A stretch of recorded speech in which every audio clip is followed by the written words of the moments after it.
Hi, my friends. Today I want to present you a new story. Enjoy watching it. The morning of my wedding should have been filled with joy, but a creeping sense of unease settled over me the moment I stepped into the bridal suite. The room was buzzing, bridesmaids adjusting their dresses, the makeup artist unpacking her tools, but all I could focus on was my wedding gown, hanging on the door. Or rather, what was on it? A dark red stain bled across the bodice. Wine. My heart stopped. No. My fingers trembled as I reached out, barely touching the ruined fabric. How? One of my bridesmaids, Lena, gasped. It was fine last night. Someone did this on purpose. My mind raced. Only one person came to mind. Clara. Before I could react, the door swung open. Speak of the devil. My mother-in-law strode in, her lips curled in mock concern. Oh dear, she cooed, eyes gleaming. What a shame. Maybe this is a sign that you should reconsider. My blood boiled. A sign? Or sabotage? She gasped, placing a hand over her chest. How could you accuse me? Because I know you, I shot back. This is exactly the kind of thing you do to stop this wedding. Lena stepped in. We don't have time for this. The ceremony starts in an hour. Taking a deep breath, I forced myself to think. I wouldn't let Clara win. We'll fix it. And we did. With frantic work, the makeup artist concealed the stain with lace from my veil. Not perfect, but passable. Clara had failed. Or so I thought. During the ceremony, the moment I stepped onto the aisle, Clara made her next move. Loudly, she sighed, shaking her head. Poor Dominic, she murmured, voice carrying in the silent church. Still time to run, dear. A few guests chuckled nervously. My hands curled into fists. I reached Dominic's side. His jaw was clenched. Ignore her, he whispered, squeezing my hand. But Clara wasn't finished. At the reception, the cake cutting, a simple, sweet tradition, or at least it should have been. As Dominic and I lifted the knife together, Clara stumbled forward, bumping my arm. The blade slipped, slicing through the side of the cake instead of the top. Gasps echoed. Oh dear. Clara cried dramatically. Such bad luck. Almost like this marriage is cursed. Enough. I turned to her, my voice icy. Clara, if you don't want to be here, leave. Her eyes flashed with fury, but she wasn't done. Not yet. The soft glow of candlelight flickered across the hotel suite, casting shadows on the ivory walls. My wedding dress lay draped over a chair, the last reminder of a day that should have been perfect. Dominic loosened his tie, a tired but contented smile on his lips. Then, bang, bang, bang. A sharp knock shattered the peace. Dominic and I exchanged a glance. Midnight. Who on earth? I'll check, he muttered, striding toward the door. The moment he cracked it open, it flew wide. Clara. My mother-in-law stormed in, her heels clacking against the marble floor. Her face was tight with barely contained fury. Mother. Dominic's voice was clipped with disbelief. What are you doing here? I had no choice, she declared, sweeping past him like a queen surveying her kingdom. I couldn't let you make this mistake. Her eyes flicked to me, disapproval radiating from every pore. It's not too late to do the right thing. I folded my arms. Excuse me? Clara's gaze snapped back to her son. Dominic, you must sleep separately tonight. In fact, for the first month. I spoke to Father Dominic, and he agrees. Newlyweds should remain pure before truly bonding. Dominic let out a sharp breath. You cannot be serious. I'm protecting you, she insisted, turning her glare to me. A proper wife would agree. Unless, of course, she has no self-control. My jaw clenched. With all due respect, Clara, this is our wedding night. Her lips thinned. If you cared about my son, you'd respect tradition. Enough. Dominic cut in, voice firm. Leave, now. Clara's face twisted with rage. So this is marriage. Turning against your own mother. No, he said coldly, but you are the one making me choose. Her nostrils flared. Then, with an angry huff, she spun on her heel and stormed out, slamming the door behind her. Silence. Dominic exhaled, running a hand through his hair. I'm sorry. I stepped closer, meeting his gaze. She won't ruin this for us. His arms tightened around me, but deep down I knew this was only the beginning.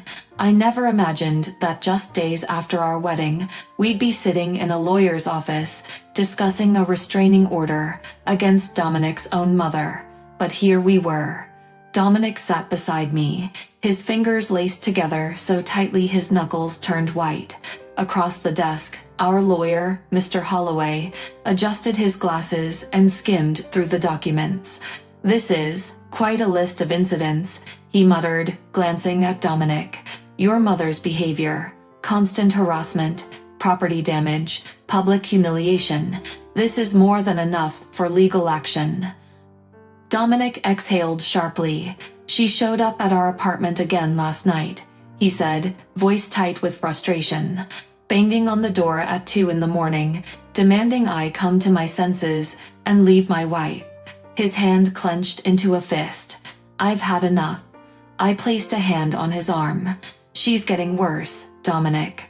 First, she wanted to crash the wedding, and now she's stalking us. Mr. Holloway nodded. You're making the right decision. A restraining order will legally prevent her from contacting or approaching you both. He slid the papers toward Dominic. Sign here, and we'll file immediately. Dominic hesitated.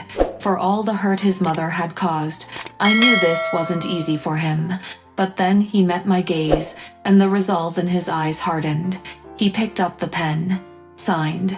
That evening, the moment Clara received the court notice, the calls started.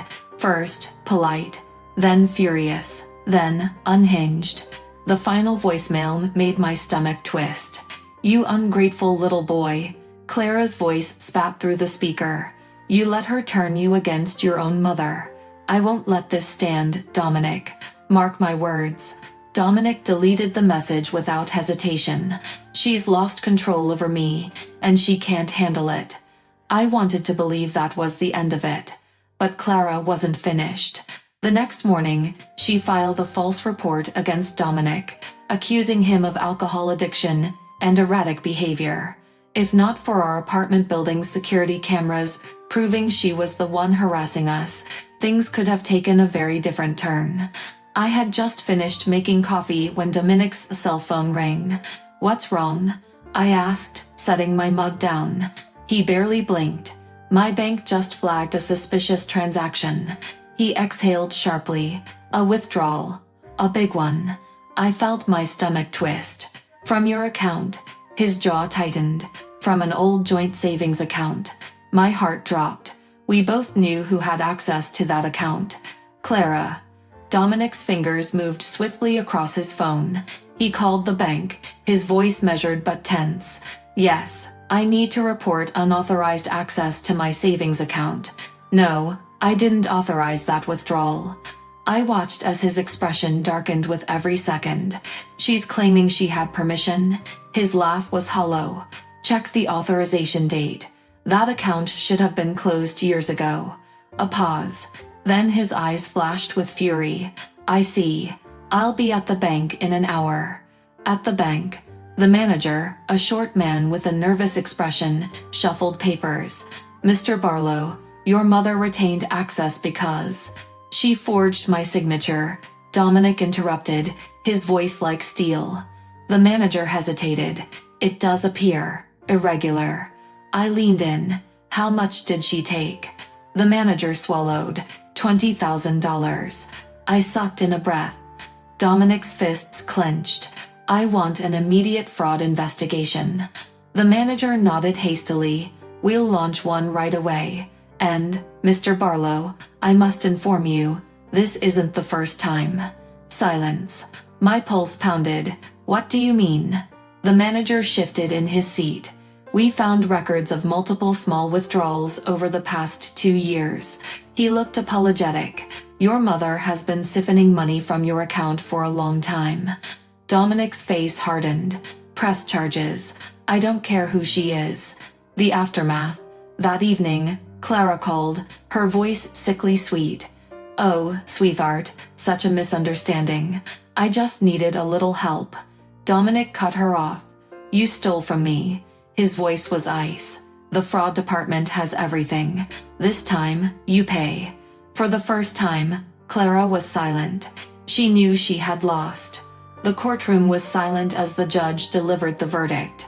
Clara Barlow is found guilty of financial fraud and identity theft. A strangled gasp came from Clara as the words sank in. Dressed in a stiff blazer, she looked nothing like the domineering woman who had once barged into our honeymoon suite. Now, she was nothing more than a desperate criminal exposed before everyone.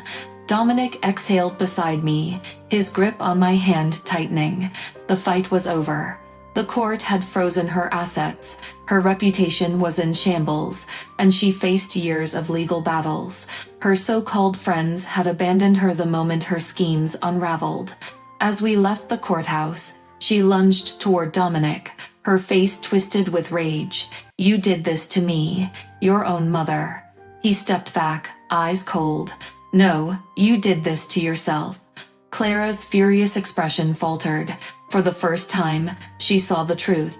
Dominic was no longer under her control. A new beginning. Weeks later, Dominic and I sat by the beach, the sound of waves lapping at the shore. The sun painted the sky in soft oranges and pinks. "We should have been here on our honeymoon," I murmured. He turned to me, a slow smile spreading across his lips.